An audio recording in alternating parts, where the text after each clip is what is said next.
Well, Josh, great to see you, my friend. Good to see you, John. Glad to do this, my man. Yeah, man. So I'm gonna like briefly introduce you and fill in the gaps if I have any of this wrong. But like, I think I've known you now 3 years, 4 years, something Yeah, like that. at least four. Yeah. So Josh is one of the my go-to guys that I go to in terms of wellness and fitness. Just a little bit about you that I've learned, and we've been working together for some time now. Is he's a gym owner. He's a fitness expert, very dialed in on nutrition, supplements, recovery. I mean, you're, I love it. Um, yeah. So, when you go to get information on the internet, you, you get like every opinion right back and forth. And things that I was advising people like my students is like, pick a handful of people in different areas that know different things about what you're trying to accomplish. So that's kind of you. And you got a jujitsu background, Brazilian jiu-jitsu. So no doubt why we're buddies if you like martial arts and you're into fitness, and you've certainly helped me. Did I miss any part of that in your brief bio? That's kind of you, right? No, I think that's pretty good. The only thing I would not necessarily add, but it's just an evolving game that never stops. I'm always trying to learn something new, whether it be on the nutritional side of things or the fitness side of things, and that's why I think I'm able to help a broad spectrum of people because I'm a personal guinea pig. If I'm talking to you about it, I've tried it, or I'm doing it, or I'm practicing it, or I'm trying to put it into my regimen or my protocol. Yeah, there's two things that jump out at me, even knowing you now, that I love. One is like you just said. So, and I've known your story a little bit, and we talk regularly since we work together and trying to help each other, right? Me a little bit with your marketing, and you with my health and fitness. So you've taught me like these things that I'm doing in the dojo, these Tabata movements that I'm putting out, and some of the workouts that are or like more or less non-conventional, not weights. Yep. Not everybody has weights. I've learned from you. So I remember back when you were texting me those workouts, and I was like smiling when they were coming in, and then when I finished it, I was like cursing your name as hard Yeah. as I could. But yeah. So you're what I like is that you're full functional.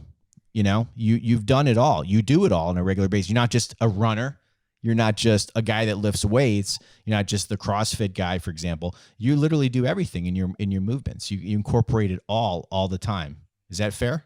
Yeah, it's play. To me, that's what it is. I want to get there even further, but I want to be able to go out and shoot hoops for an hour. Go run a few miles. If I'm on vacation, I want to be on the beach throwing a football for a couple hours, swimming.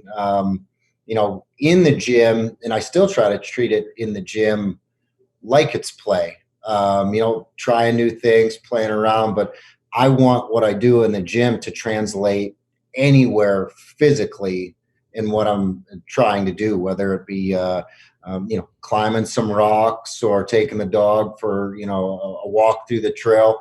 I want it to have direct application to my life now, and more importantly, when I'm 92 years old and still moving. Yeah. So a lot of people have different opinions on what a fit person is. This person is fit, right? So what's your definition, you know, of a fit individual? What's your definition? I think I wouldn't want to put a definition on it because I think it's individualized and it's personal, on how you feel. Are you able to do the things that are physical in nature and enjoy it? And do you recover from it, or does it take several days to kind of get back to normal? Are you able to go out and rake for a few hours, or shovel the driveway, or shoot hoops with a couple buddies and be effective in that? So definition, I would say have um, a good, I don't want to say balance, because the word I was going to put in there is balance, but are you mobile enough to do it? Do you have enough balance to do that movement as well as protect yourself from injury? Do you have enough cardiovascular fitness that you can enjoy it so you're not sucking wind? So I do think it's specific to each person and what their goals are. But I don't think you can just hammer home mastery in one category and be considered fit. Gotcha. Okay. That's good. Um, All right, here's a very controversial question. So you can only do one resistance training movement or body resistance training movement, period. What is the most effective one for overall health improvement, core strength improvement, whatever strength you want to call it? I just said core because that seems to be a big chunk of body parts and foundation, right? What's the one move? If you can only advise person to do one move, what should it be? And it's body weight. Yeah. It's hard not to go with burpees. And solely because I can do it 500 different ways. Yeah. I can do it for muscle building. I can do it for cardio, but anything, like you could say kettlebell swing or squat, but something that involves a lot of movement at the joint, my knees, my ankles, my hips all have to hinge in a burpee. So not only does it have the fitness side of things, but it has the wellness and longevity. And a lot of people don't know this, but one of the main reasons folks find themselves later in life, unfortunately, in nursing homes, is because they don't have the strength and balance to get off the toilet. So they lose their independence. So a movement like a burpee, and with so many variations, I can hit every muscle in the body, but it covers all my bases from a mobility standpoint, cardiovascular, and strength standpoint. And obviously I can do that movement anywhere and modify it for any need, any fitness, specific modification that's needed. Nice. So how about just building your core? Just one move for your core, if you want to isolate that. A dead bug or a hollow hold. There's two, they're kind of the same thing done a little bit differently, but something that requires core control. Plank is a good one, but if you can't suck your belly button in and push your spine deep into a floor on your back with your limbs lifted, then you're probably not going to be able to have pelvic control when you're doing your plank. So I would say some type of movement on your back where you have to drop your lower back into the floor and engage those muscles while you either hold it or move. Did you see that video? I just saw this morning on Instagram. It was an Olympic swimmer from, I can't forget the country. It might have been Russia. And she was in her kitchen training, like basically laying down on her belly on a kitchen counter, but her at her midsection was off the counter. And she was simulating swimming. Oh, doing swimmers. No. Actual swimming. Like imagine if this is the counter, right? She's laying on it. Here's her waist. So this would she has nothing holding her butt or her legs on the counter but her core from falling forward off the counter. Yeah. And she's doing full on. Oh, so her arms are going past the counter on the sides. And breast and butterfly every stroke. So she's working her core so she doesn't fall on her face. And she's working her. It was fascinating. I'll have to share it with you. Brutal. One of the strongest core things that I've seen, in a while. A high level of fitness. Yeah. So cardio, right? Joe athlete, Joe dad wants to play with his kids, not, run the Boston Marathon. If he could just work on his cardio, weekly, what's the best overall cardio move to do? I mean, I would say if you're able to get out and hike, I would say get out and hike, brisk walk in outside, because you're getting a lot there. You're getting sunlight, you're getting fresh air, you're out in nature. So it's mental and physical. You control, and it's functional. I have some cardio machines and things like that at the gym, and they have their place, but often they lock you into the position that they want. And I'd rather have that person moving the way their body is capable of doing right at that time. So, throwing on a pair of shoes and finding some hills in the woods would be where I would start. Nice. So moving up the level of fitness, people that are into cardio, that are doing races or whatever the race may be, not halves, marathons per se, but just, 5Ks or just, don't working with a coach, aren't working with a trainer, don't understand, steady state hit. They don't understand any of that. What do you find is the most effective cardio type of move to do in the gym or outside the gym, as far as if somebody's trying to lose body fat, not weight, but body fat? Is steady state better or HIIT style cardio better, for example? I wouldn't say one is better than the other. Again, it's individualized. HIIT, I think, is going to give you results a little bit faster. And for most people, it's well, for all, it's going to save time, but it's kind of more bang for your buck. And there's so many movements that you can do with HIIT as opposed to steady state. The steady state is a little bit more specific to a cardio machine or equipment or going out for a jog. But like I can do HIIT with a jump rope. I can do HIIT with I guess there's so many more movements I can do with HIIT with my own body weight that it's not just cardio. Right. It's also resistance in a way. So I'll be building muscle. And but from my understanding and all the research and practice I've done, HIIT can be tailored so many ways for so many people, but by pushing your heart rate a little bit higher and then resting and recovering, I can do with less volume and get generally better results. And right. HIIT is very, very effective, especially for aging and elderly people, even if it's sitting on a bike and going 10 seconds hard and 50 seconds moderate. They generally get better results cardiovascularly. Yeah, I remember you wrote me the ladder. Remember that one? Yeah. So it was like 100 V-ups, and then I think you had me on the treadmill at like 8 or 9 for a minute just to get that heart rate up, and then back into core doing like 90 leg lifts, and then we laddered down from 100 to 0. But yeah, that was taxing. So what you're saying is you could do HIIT in a traditional cardio fashion. Like, for example, if you have allergies and you can't go hike, but you go on a treadmill, and let's just say you start walking at 4 for a minute, and then you crank it up to 7 or 8 for a minute, and then back down to 4. You have that HIIT element of cardio, but then you also, I know we've talked about doing HIIT elements where, for example, you might bang out a set of bench press and then drop down and do 60 seconds of mountain climbers. So in between sets, is that another way to do HIIT, to look at HIIT? Yeah, you could superset it with resistance, just like you said there. But HIIT is just,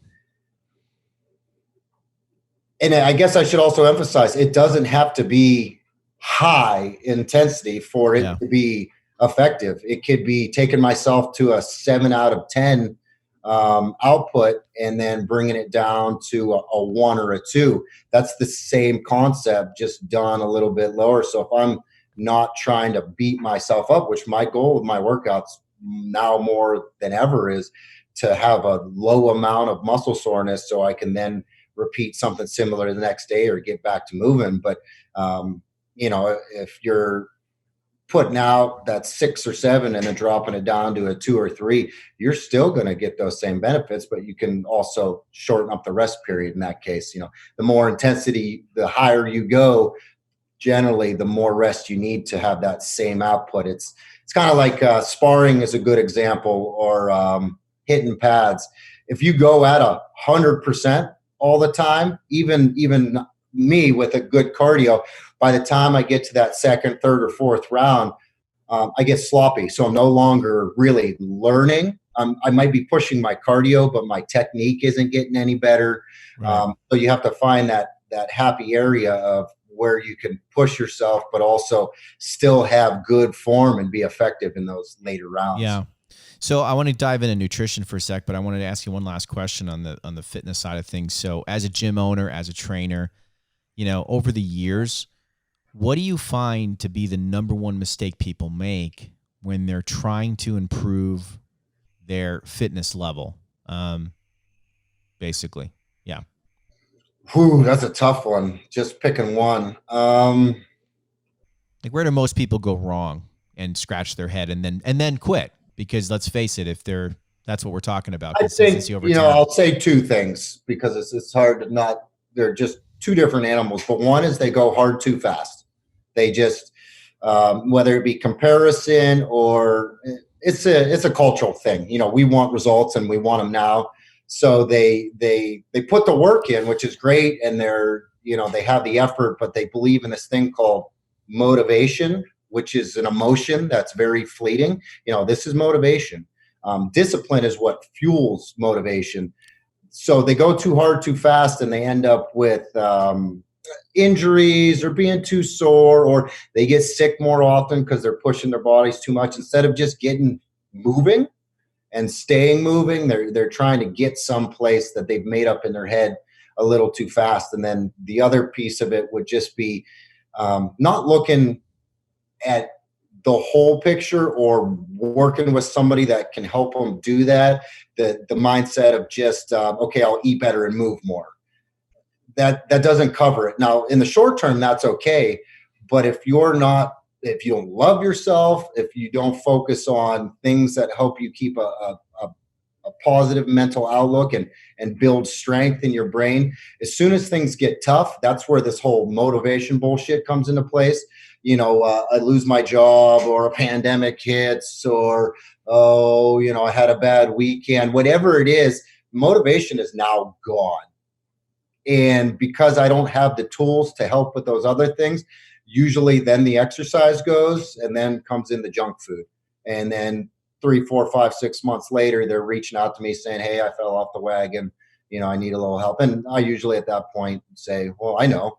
I mean, I know who's on the wagon, who's off the wagon. You don't have to reach out. When it goes radio silence, I have a pretty good idea. Yeah. That is the truest things I've heard all day. I know You know that very well. Oh yeah. You'd be proud of me though. I've been on the super hard lockdown, feeling great. Just work. Everything's on point. Isn't it crazy how it takes a few days and brain fog disappears? Your outlook on challenging things changes, and you feel better in every aspect. And we all fall into it, and that it's environment. I mean, they've studied it. Your environment is the number one indicator of your success with health, wellness, and longevity. So we, unfortunately, as Americans, have an uphill battle every single day because our environment says, eat this all day long. Everywhere you turn, it's in your face. Right. What's fascinating too, and we've talked about this, is the whole yo-yo diet, and I was guilty of it for so many years. Lose 20, gain 20, lose 20, gain 20, and I think when you get to a certain point in your life and you truly learn what works, what's a lifestyle change, not a fad diet, for example, and you go for a longer period of time of healthy eating, clean eating, and working out, that's the new norm for that person. So back to what you said, when you start eating those refined sugars and bad carbs and whatever, and you're just foggy and no energy.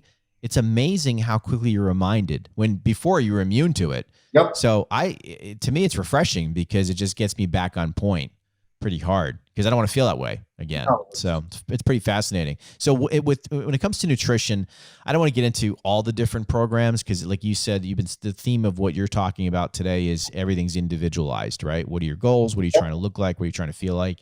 What are your dietary restrictions? What's your belief system? But just overall nutrition.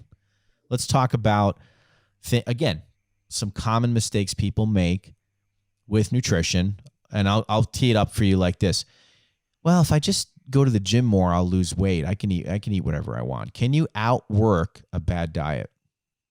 In the short term, yeah. But then the wheels fall off the wagon.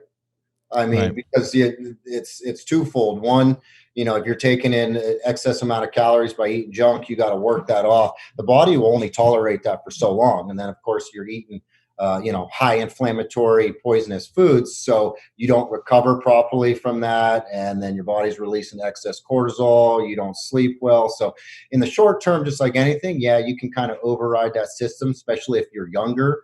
But no one can beat a poor diet. Now, some elite athletes certainly can, and there's a lot of record of that.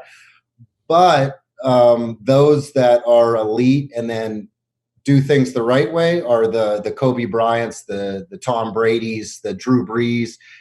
Those, they're elite on a whole nother level. And then you can have some guys that can get away with it, but that's also specific to genetic. But that's a mistake that many make. Maybe I only have 2 slices of pizza instead of 4 slices of pizza. And okay, I'll run a few extra miles tomorrow because I'm going to punish myself for choosing differently, but not realizing not only did you consume more calories than you needed, but it's not about those calories. It's about what that did to your body. It affected your hormones. It affected your sleep. It affected your recovery. Yeah. Now your body's a little bit more inflamed and it's retaining water. So then you push it harder in the gym, and now all of a sudden you have a pulled hamstring, and so you're having to modify your exercise. I mean, it's just you can only do it in the short term. No one's going to outrun it or outwork it. Yeah, you'd mentioned the word elite athlete, which made me chuckle a bit because I think that word gets just overplayed too much. Just the word elite, but like, yeah, I mean, to me, elite is, I mean, you're talking professional, so you're talking about less than 1% of the people, and then being at the top of that sport. So we're talking, 0.0001% of the population on the planet. That's elite. Yeah, true single digit body fat, training, regiments that none of us even know about or could do potentially, different class. Just a different level, and that's specific to genetics, but those genetics had to be trained over a long period of time with the skill set. So it's not like it was just handed to them. They got to put the work in. But yeah, no doubt. I could put myself on a plyometric program for the next 2 years, and I could increase my vertical 8 or 9 inches, but I'm never going to see a 46-inch vertical leap no matter what I eat, what I do. Yeah, totally. So again, diving into nutrition more, I wanted to ask you this because, when people, it seems like there's more people when they want to get healthy. Let's just take the average U.S. Person population, like 300 million people, 65% obese, I think is the number, 50 to 60% obese, something like that. So let's just take that person, guy or girl, and they get with a trainer. They learn how to eat. I guess they learn how to eat. I don't know if that's accurate, but they take 20 pounds off over time. They take 20 pounds. Common, not hard to do, right? A little bit of discipline, you can do it. Yep. Why is it that if everybody did that was obese, the 50 to 60% would be like 20 to 30%? Why is it that people can't maintain or continue to lose the full number if it's a bigger number? Why is it they can lose 20 and then gain it all back, and usually then some, right? That's probably the more common thing, in your industry. But why do you think that is? What is missing in general? Again, it's a very tough question because everybody's different. Yeah. Oh, yeah. But why do you think, other than culture, let's just not use culture, what is going on that, this can't be resolved? Woo! That's a hard one. Yeah, because I can go down a very deep rabbit hole. I won't go deep into it, but I'll just reference it because this is much more than willpower. I used to be very ignorant in saying things that you just have to be tough enough and mentally strong enough and have the willpower. That's a small piece of it.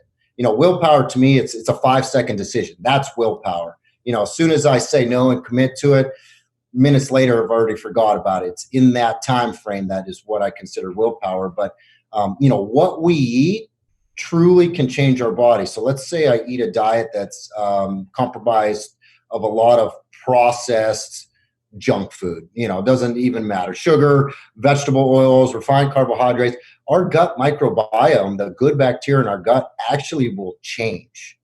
And our gut microbiome is directly in contact with our brain. So if you eat a diet high in junk food regularly, consistently, that gut microbiome can change, and it will actually request more junk food. Right. So you can change the bacteria in your gut, and these cravings are more than just being hungry. This is starting to get closer to the cellular level where it's like, hey man, go get that Pop-Tart. And even though you don't want it, it's not a part of your plan, but you just kind of have this nagging sensation of wanting that food. And that's because your body has changed to want those things. So I would say that's a factor that we probably don't talk about enough with stuff like this. But I would, again, go back to why can people take some off and then they go back, and it's not looking at the whole picture. It's just looking, okay, I'm going to eat better. I'm going to exercise. Are you resting enough? Do you have stress stress management techniques in place for when things get stressful?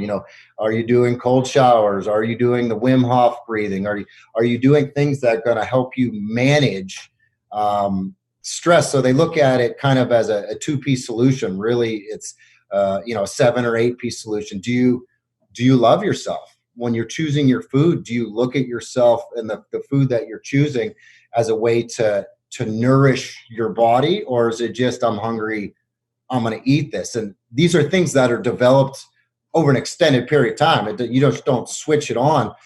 But when someone's looking at losing weight, that those lifestyle habits have to be worked on consistently. And too often we look at it as, okay, I'm going to lose 30. You've heard it.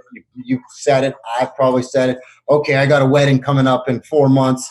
I'm going to lose 50 pounds. And then they might eat better and move more, but they're not focused on developing disciplines and habits that are going to let them keep on with this, down the road. And, last but certainly not least, are they creating or are they looking for an environment of people to do this with? We are tribal in nature. And if I find people that want to eat like me, move like me, be healthy and live long like me, I'm going to have long-term success, because someone like you is going to reach out and be like, hey, how you doing, man? Or I'm going to shoot you a text and be like, hey, John, how you doing? And you being an honest guy, go, I'm eating junk, but it's funny that you text me. Tomorrow I'm getting back to it. It's not I say this to people all the time, the best athletes on the planet, they don't lack motivation. They don't lack discipline, but they all work with a fitness professional to help them get better, or they work with someone to help with them with nutrition. You want to surround yourself with people that not only know it better, can do it better, are intelligent, but also have similar goals in nature, because you can't do it on your own. It's just not going to work. You got to surround yourself with people that are going to lift you up, but at the same time, give you that good kick in the ass when you need it.